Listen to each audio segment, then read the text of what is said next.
Last week, we talked about sounding good, and that is a big part of the podcast side. But what about the video side? We want to make sure that you look good. Now, granted, those of you that are watching the video can see me and realize I am not going to help you dress better. That is definitely not the case. But what I can do is I can make sure that you and your room overall are set up to look and sound your best. How are we going to do that? Well, stay tuned.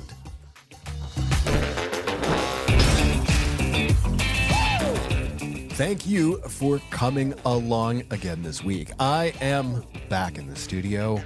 We spend a lot of time here, and I'm truly grateful for that. I love this space, and that's part of what we're going to talk about this week is setting up a space that you love also, and making sure that you look and sound good in that process. Because you can have a really cool looking space, but that can also turn out to be an absolute disaster. And I've worked with some people on that are like, hey, check out my cool podcasting space. And I'm like, oh, yeah, no, I can't see you. But other than that, it's great.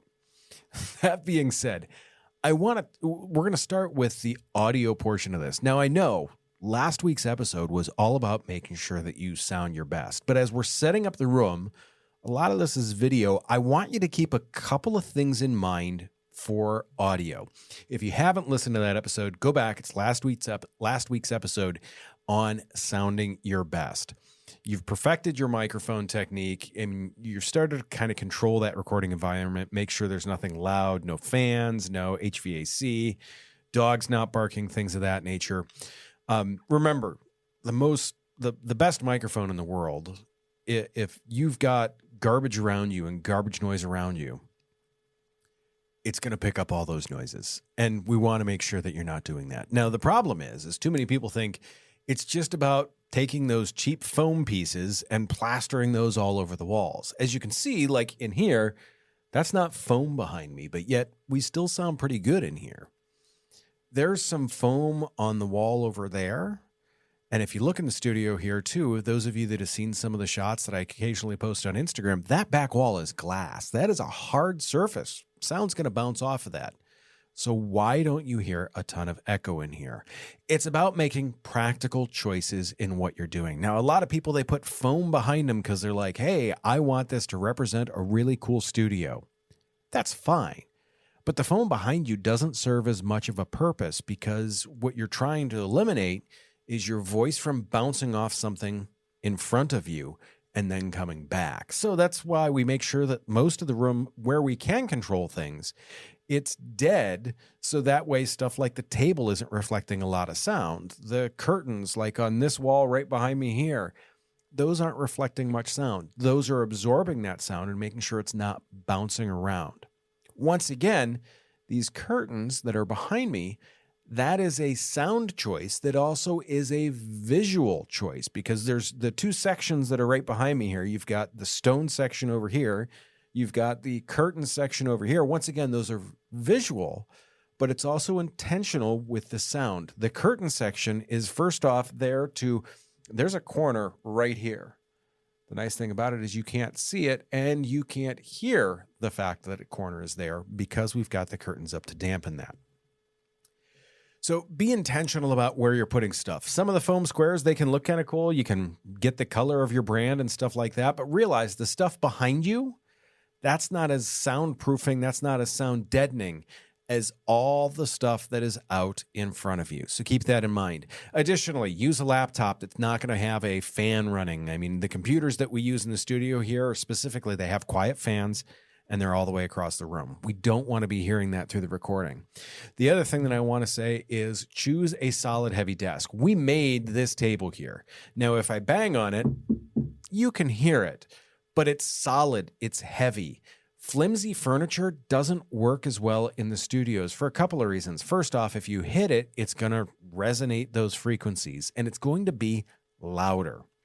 That heavier furniture, this is where we're getting into both the sound aspect and the visual aspect of it. The heavier furniture is going to A, reflect less of that sound, but B, it's also going to make fewer sounds itself. I can push on this table and you can't hear any creaks, groans, or anything like that. We built the table heavier. We built it supported for things of that nature. The other thing I want to talk about too is the chairs in here. I always tell people not to swivel. I just kicked the headphones underneath there, so you can hear that noise. The other thing I tell people about like chairs and furniture, you don't want typically a swivel chair. We have them in the studio here. It was a choice and it was a risk that we knew we were taking because we wanted a sleek, smaller chair that could fit. But as I move in this chair, there's not really any noises. There's no squeaks. I make sure that these things get oiled. Because the last thing I want is someone turning in their chair, and every time they turn in the chair, squeak, squeak, squeak, squeak. Make sure you're buying quality items that aren't going to squeak, aren't going to make noise, aren't going to do those items. I mean, even stationary chairs, there's some of them you move a little bit. There's others throughout the gallery in here. You move in that chair a little bit, you're all sorts of squeaks and rattles and all sorts of other stuff. Make sure that as you're picking the furniture that you're going to use, it's not going to make those noises, because once again, those are things that are going to detract from the podcast, both the audio and the video side on that. So once again, we talked a lot of audio in looking and sounding your best, but I want to make sure that as you're buying stuff, as you're setting up your studio, you're not making these like mistakes that you're later going to pay for. If you sit in a chair someplace and be like, hey, I like the way this chair looks, it's comfortable, whatever. And then all of a sudden you sit in it in the store and you realize it like squeaks like an old rocking chair on a front porch. It may not be the right chair for you. So those are the things that I want you to keep in mind with that. So now we've talked about the look of sound, which sounds really weird, but let's transition into video pieces. And this, once again, isn't going to be this video about how much money can you spend on making your studio look cool. This is going to be all about making sure that we have the basics right. Let's get things right in the setup. If you do that, you're ahead of so many podcasts that are out there. So many videos are shot poorly just because of this. Now, one of the things that I always like to point out is eyeline is your connection to people. And it's the same thing when you go to shake someone's hand, you're supposed to look them in the eye. You can be taller or shorter. We're all most people are within 6-8 inches of each other. So when you do that, you can look at each other eye to eye.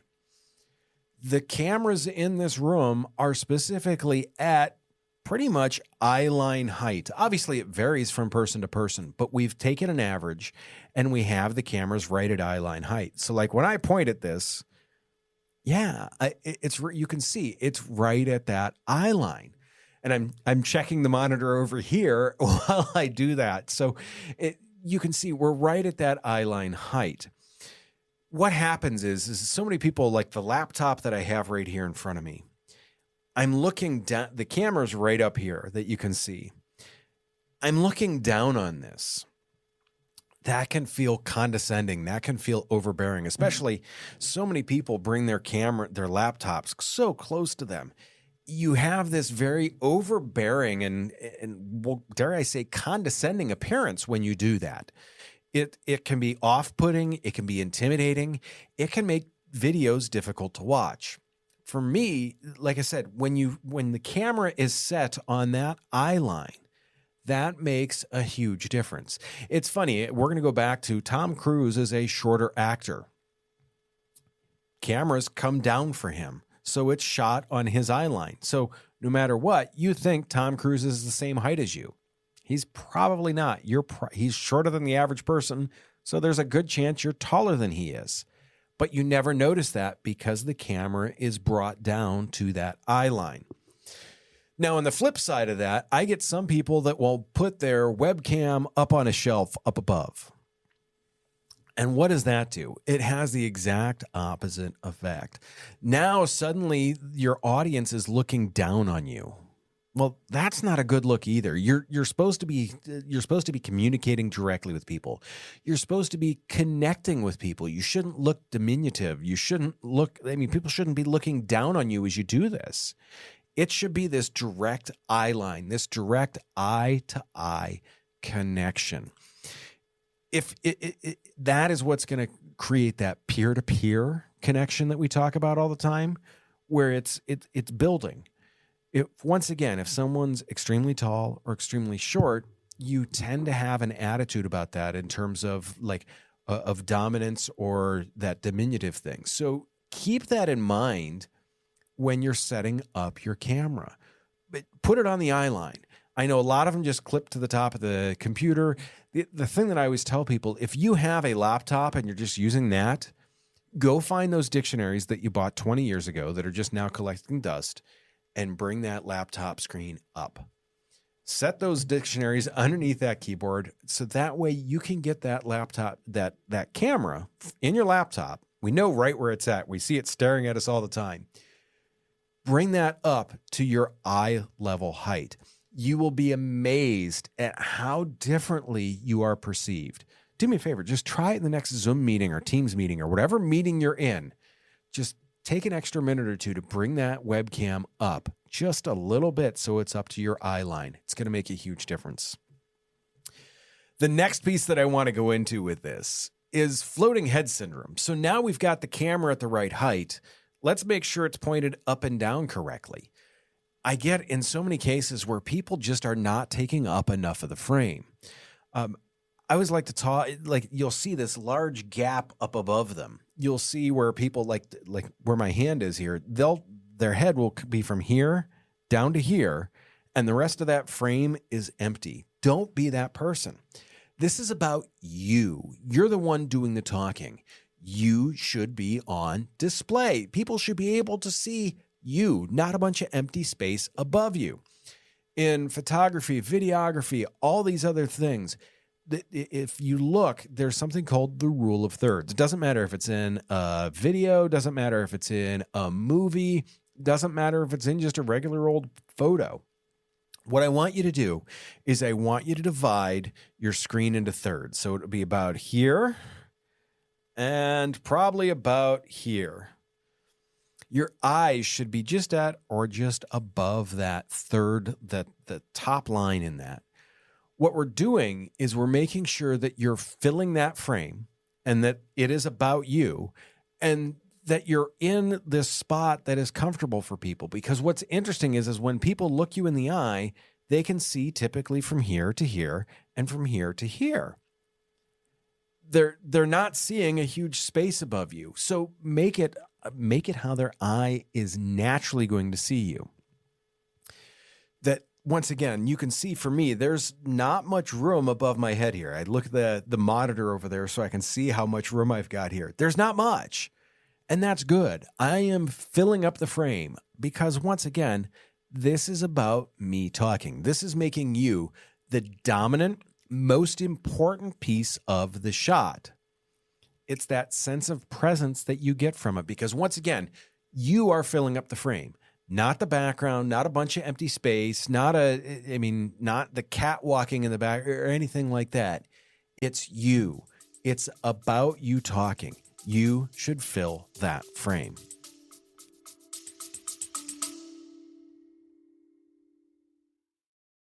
Is your podcast not getting the results you hoped for? Are you feeling stuck and unsure how to grow your audience or make a real impact? We get it. Podcasting can be a challenge, but with the right strategies, it can be an incredibly powerful tool. That's why we're offering our free no-pitch podcast consultation. We'll spend 30 minutes with you identifying areas for improvement on anything from optimizing your audio or video quality to developing a content strategy that resonates with your customers. If you're ready to unleash your podcast's full potential, visit the link in our show notes to schedule your free consultation. Space is limited, so sign up today so we can help you create a podcast that truly shines. And the ironic piece about that is I talk about you filling the frame, and the next thing we're going to talk about is the background. Because, yeah, you're going to fill the frame, but you shouldn't fill the entire frame. We've also all been to the Zoom meetings or everything like that where someone, you swear they've got the camera like 4 inches away from their face. and their face is the entire thing. You don't want to do that either, obviously. You want to be able to see your background. Now, if you're framed correctly, you can see the background, but once again, it's not about the background. It's about me. Yeah, this is that time where I'm going to say, yeah, make it about you. It should normally be about the audience, but when it comes to your camera, it should be about you. The background should support you, not detract from you. And this is, there's things that I tell people about this is I get asked all the time. They're like, well, I want to have a bookshelf there and it's kind of busy. That's great. That's fine. You can do that. Maybe you're going to have a clean, not totally clean, but a minimalist wall. Maybe there's just one or two things on that wall. That's fine too. Maybe you're going to have some branding stuff. Great. It should still be about you. It should be simple. It shouldn't be cluttered. It shouldn't be messy. The thing that's tough about it is it should look intentional. That's the biggest thing, because so many people will just like sit in their office and be like, yep, here it is. And they've got a cluttered desk behind them. I'll be very frank. In my home office, directly behind my computer desk is an old roll top desk that I probably can't close because I have enough papers, printers, and other things and camera gear on top of it that I cannot close the roll top. That's not intentional. It's not a good background. It's cluttered. It's messy. Now, could I have just as many books on there? Sure, if they were organized and set up and looked to be intentional there. This is the big difference. It is the intentionality behind it and making sure that that intentionality is conveyed to your audience. If it looks cluttered, they're going to think you're presenting cluttered, and they're going to think your branding is cluttered. That's not what you want to do. So when you look at the background here, we've got, like I said, we've got the curtains over here. Those are to sound deaden, and we use them for, like I said, right here. If you can see the video on this, there is a corner in this room. But when you look behind me, you can't tell that there is a corner there. The curtains are there very intentionally, so that way it makes the room look bigger. It's a background. There's not a corner there. Now, on the same piece of that, can you round the corners and do what's called a cyc wall? Sure, 100%. But curtains are a whole heck of a lot easier. And we just literally at the top of that have two curtain rods that come together like this, and the curtains are hung around the corner. Now, this wall right here, this stone-looking wall, this is, once again, we use this in our studio because, to me, I feel it's got a nice, warm look that is universal. It can be, I mean, if we change the color in the camera a little bit, this can be a cooler look. It can be a warmer look. This is versatile, it's simple, and it can adapt for all the different types of guests that we have in our studio. Once again, a very intentional choice. Additionally, you can see where I'm sitting. I'm sitting a little bit offset from where the curtain is. In fact, I'm going to move this way so you can see it better. There's a line here. If I move over this way, that's coming straight out of my head, and we don't typically want a division there. That's why I sit over here, so that is a little bit offset. So the next thing that I want to say with that is when you're setting up your background, look through your camera. Make sure that there's nothing funky sticking out of your head. I recently did a consult with someone. They went out and they bought these cool vases, and I thought, awesome, and they put them on stands behind the chairs. The problem with those is when someone was sitting in the chair, depending on how they were sitting, it looked like there was this weird, odd, flowery, like vase type thing growing out of the top of their head. Not a good look. The vases were nice and put in the rooms by themselves. They looked great. But when you sat someone down in that chair, that thing was sticking straight out of the top of someone's head. And that is not the look you want to have. So do yourself a favor and make sure that you are offset from any items. They can come out of the shoulder. Just don't make them come out of someone's head. Often can be very, very, very distracting. I've had other podcast hosts that we've talked with about. They have bookshelves behind them. And they're like, that's busy. And they're like, lots of colors, lots of stuff like that. I'm like, it's okay as long as the books look intentionally put there. If half of them are in wrong, if some of them are stacked in front of the shelf, that's not what you want to do. This person had a bunch of books lined up in the way that they had read them recently. So that way they can be like, look, these are the books that I've read. They're looking to build that expertise. They're looking to build that knowledge. It looked great. It was intentional. It looked really, really good behind them. That, to me, it is a great way to show that expertise. And like I said, once again, because it was intentional, it's not cluttered, it looked pretty good. Now, once again, if they just had the books stacked and they had a few of them leaning or anything like that, once again, not the look you probably want. The same, let's say you do an automotive podcast or a motorcycle podcast. Could you do that in your shop or garage? Yes. Could you do it with your toolbox as a background? Yes, but make sure the tools are put away. Make sure it's neat and organized and looks prim and proper. You don't want this disheveled looking space. That's not what will add to things. We've all seen podcasts and shows where they've got a very busy background, but tons of antique stuff in the background. Maybe it's old motorcycle parts, old car parts, whatever. Those items are intentionally put there and you can tell it's organized. That's fine. Just make sure it's organized. It's all intentional. Another piece that I want to talk about when it comes to your background, some people are like, I would love to use natural light. And as someone that is experienced in natural light, you do not want to use natural light. There are so many reasons why you don't want to do that. Number one, and the biggest one is with this, is you've got a complete lack of control of your lighting.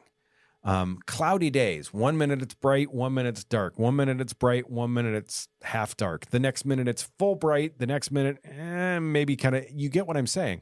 You have no control over that light that's coming in through the window. Additionally, like maybe you record at different times throughout the day. If you record 3 podcasts in a row, guess what? That light's going to be in a different position. If you 1 week record at 10 o'clock, the next time you record at 10 o'clock at night, guess what? You've got no light then. So it's going to look very, very different. Additionally, the seasons will change your light. Is it going to be something someone notices? Probably not, unless they watch an April and a December episode right back to back. But once again, we talk about consistency. We talk about showing up the same for your people all the time so they're not distracted by stuff. This is a way that, really, it can offer a very, very big distraction. Also, people that sit with a window behind them, they turn you into a silhouette. Unless you have holy Toledo, high wattage, bright lights directly in front of you, like burn your retina lights, you're never going to beat the sun. So what most cameras are going to pick up is they're going to pick up the background brightness and turn you way, way, way down. You're going to lose detail. You're going to lose, everything basically, and you end up being a silhouette. So the thing that I say with that is I know some people will put a window off to the side, and that's okay. It's big, soft, natural light, and that's awesome. But just realize you have no control over that big, soft, natural light. If you did, you should go into the agriculture industry because those people would love for you to be able to control the clouds and the weather. So how do we fix this? How do we make sure that we've got good lighting for where you're at? First off, you want to put light on you. More light on you, less on the background. In here, we've got a giant softbox and umbrella light as our key light. That lights up both people from the front. That would be our key light. Once again, typically, in many cases, you want it up and off to the side of a camera a little bit, and it will cast some shadows on the other side of someone's face. That's good. We want to make sure that we've got detail. What I don't typically like is when someone puts a ring light and they put the camera through the ring light. What that does is that takes like all shadows out that a camera can see. And suddenly we've lost detail in your face. You start to look like a terrible Instagram filter from 10 years ago when they first started to come out. And everything just becomes flat and there's no lines. There's no detail to your face. Suddenly you kind of become this flat affect. You don't want that. People want to see you. They want to, us looking all a little bit different is what makes people want to be a part of your podcast. They want an individual. They want to hear from you. They want to see you, but they want to see you, not some flat affect from a ring light. So up and off to one side is what I would say for the key light. Now, we also use, in the studio here, we use some fill lights. Those come in from the sides here, and those bring in some fill. They basically lighten up underneath the eyes here, because what happens is with just the overhead light, you'll often get some shrouding, especially from people that have like really prominent eyebrows and stuff, like a prominent brow. It'll shadow their eyes, and suddenly you're like, did you get punched in the face twice last night? It's not a good look for anyone. So we've got these fill lights in to bring in some more light. Once again, they're soft, and they help soften the shadows, but they don't remove detail. We don't want eyes shrouded, but what we also don't want to eliminate any like shadowing around here or underneath my chin or anything like that. We want to see that I'm still human, and that will help do that. Additionally, we don't have them in this studio. We do have them in the other studio. We will do hair lights, and that will separate you from that back wall. Typically, we suggest using a different color light. That way, when it shines on the back of your head, it gives you a bit of a glow, which looks really, really nice on film. But once again, not always a key if you're lit correctly from the front. Now, I don't expect everyone to go out and spend a couple of $1,000s on lighting. That's not what we're going for. What I would tell you to do is get a couple of inexpensive ring lights. Mount one up here and another one over on the other side, kind of filling in like this. I would make them different powers. Put the big one up here and the smaller one over here. Once again, it is to put light on you without removing all the shadows. And the reason why I say ring lights is an easy way to get a soft light inexpensively. Soft light means bigger light. That makes it so shadows don't have hard lines to them. Those are the two pieces that I would suggest with that. And oftentimes, the nice thing about all this is it's a setup that you can leave up. So like if you get a microphone stand or just have a microphone that's plopped down on the table, move that off to the side, flick your lights on, put your camera in the right spot. If you're just using the laptop camera, set it on, slide the two dictionaries underneath there.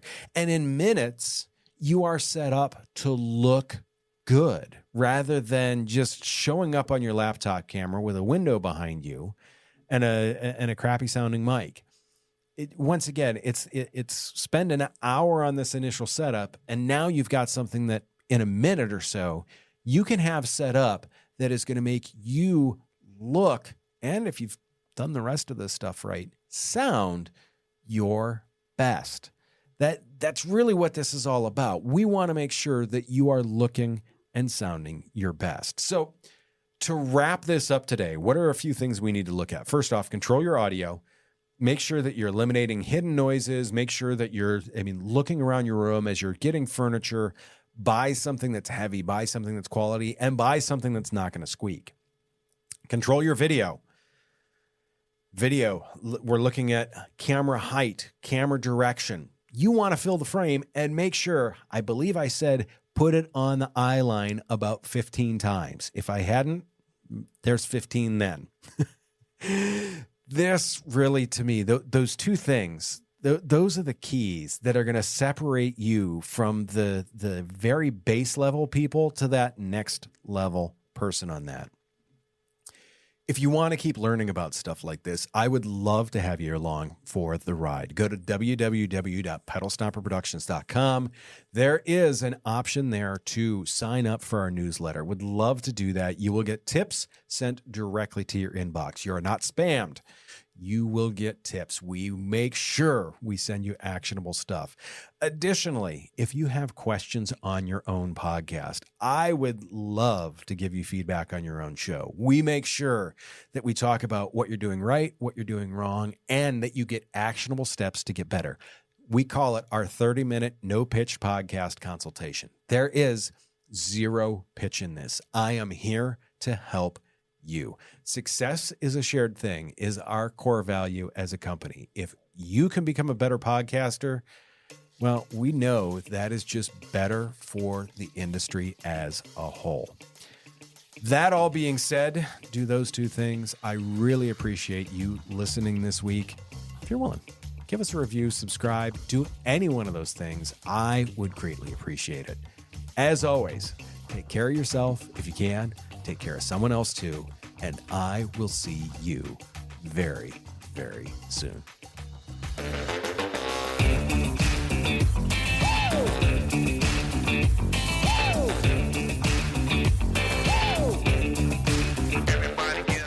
Creating engaging content can feel overwhelming, but it doesn't have to be. That's why I'm excited to share our Stomping Podcasting newsletter.